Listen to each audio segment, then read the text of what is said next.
Yo, what's going on everybody? It's your boy Potential Unleashed. I am back with another One Piece chapter review. This is One Piece chapter 1115. It is titled Continental Fragments. I'm not gonna lie, we've kind of had a bit of, I don't want to say inconsistencies, but like the scans, their release times have been all over the place. At one point they were releasing on Wednesdays when they were originally on Fridays, then it went back to Fridays, now we're getting on Thursdays. I don't know, but I'm happy that we got this chapter. We got a lot of different things that were revealed about the Void Century, and I really enjoyed it. But if you guys enjoy regular reviews like these, make sure you guys like the video, subscribe to the channel, and hit the notification bell so you guys never miss out on a new video. With that, my name is Potential Unleashed, and let's get into chapter 1115's review. The chapter, it starts off with the citizens of Wano, specifically Kinemon and Momonosuke. They're talking about Luffy, how Joyboy was a pirate just like him, and Kinemon mentions, yo, Momonosuke, you knew about Joyboy, which is really interesting because of the different stuff that was probably written in Oden's journal. We also see a jail cell of G4, and it has different impersonators of the Kid Pirates, and I find that pretty interesting because it is Demiro Black. If you guys don't know who that is, he was the individual who impersonated the Straw Hats when they returned to Sabayoti right before Fishman Island. And the reason why I'm bringing this up is because originally these Straw Hats, we had imposter of them, and then they made their comeback after they lost, and so now we see the same individuals being imposters for the Kid Pirates, so maybe that means that Oda is hinting at Kid's return. Vegapunk, he mentions that he only has access to a few of the poneglyphs. However, he reveals that there was a great war during that time. But Joyboy faced an enemy, and the world organization was known as the World Government, but back then they were merely known as the Allied Powers, and they consisted of 20 separate kingdoms. This was something that I thought would be self-explanatory because we already saw Walker use Conqueror's Haki, but then we see Mars, he's pissed off here, and he's exuding some Conqueror's Haki as well,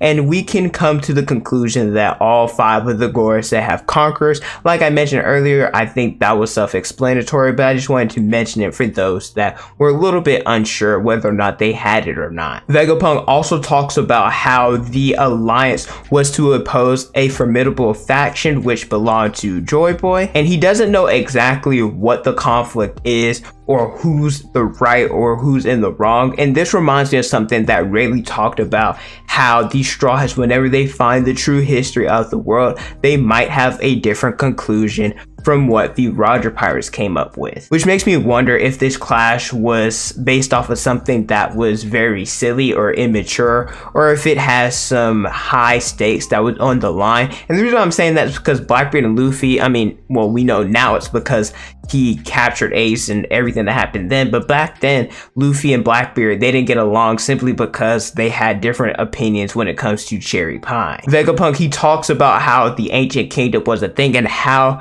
their weapons and just the civilization as a whole, it was far advanced, and that's exactly what Egghead is based off of. I also love seeing Stussy and Edison's interaction because Edison informs her to lower the dome and that she needs to escape as well, because at first we thought that Stussy, she was going to remain there in order to let the Straw Hats escape, but Edison, he did some maneuvering of the clouds to allow them to make it to the sea safely. And then Edison, I love this statement because he's like, well, there's already monsters, and he's talking about the Gorosei that are here, so it doesn't make sense to have the barrier up because, well, if anything, the Straws will remain trapped here, and so you might as well just let them try and escape themselves. They've done all the work that they can, so it's up to the Straws in order to escape. And I really like this because Stussy, she's grown as me more and more as a character, especially because of what we recently saw in the anime, that scene of her taking out both Kaku and Lucci. So I didn't want to see her be captured or potentially be killed, and I'm glad that she'll be able to escape, where she talks about how since she's a clone, she doesn't really know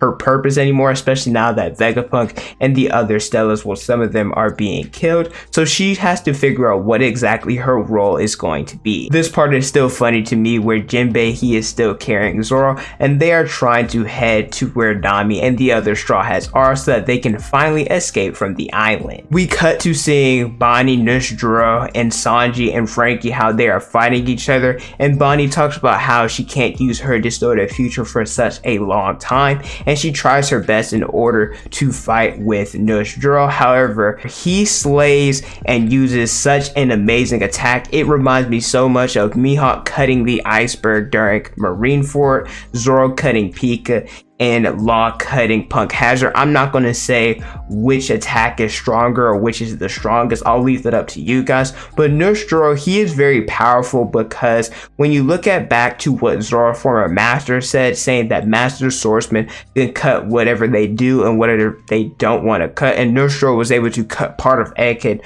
but saving the Seraphim and the other CP agents and not allowing them to be injured. It just shows that Nujsuro, he is a master swordsman, and we got to give Sanji props because he was able to speed blitz or able to stop Nujsuro from attacking earlier, so we got to give him credit when credit is due. I also want to mention that Vegapunk, he said that the Void Century ended once Joyboy was defeated, and we see Zunisha and the giant robot in that panel where they said Joyboy's defeated, and we know that they have some form of a connection with him where a lot of individuals are speculating that they were once a part of his crew. It's also important to note that the islands, how they are now, they weren't like that back in the day, and that the ancient kingdom that is underwater, and that there was 200 meters worth of water that rose because of the tides, which caused the way that the One Piece world is now. Meaning that once the ancient kingdom in the past, that it was above the surface, that there was plenty other continents, plenty other islands,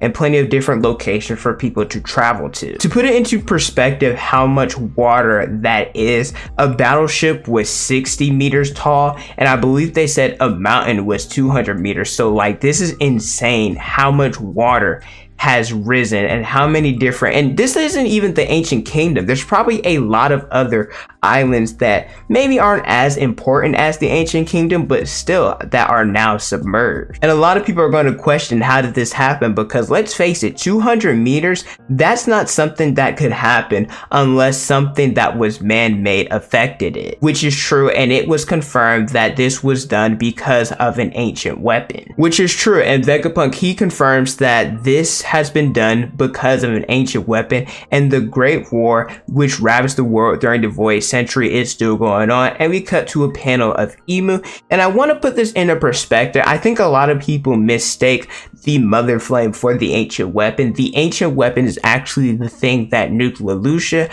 However, the Mother Flame is the power source that allows the ancient weapon to be able to fire off like that. And if you think about it, back in the day, I mean, I guess we never really know, or we never really knew what Uranus actually was.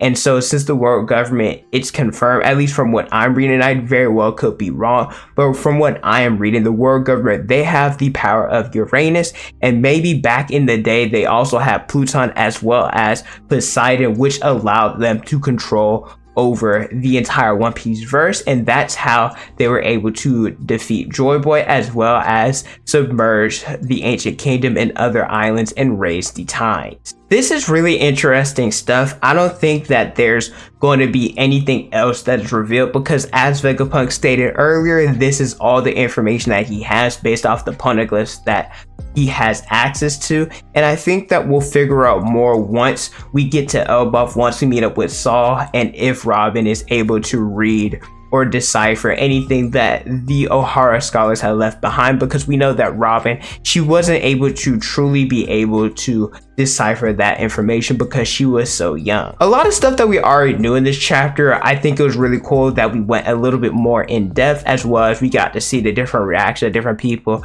like Morgan's, Vivi, there was the people of Drum Island, as well as Mocktown.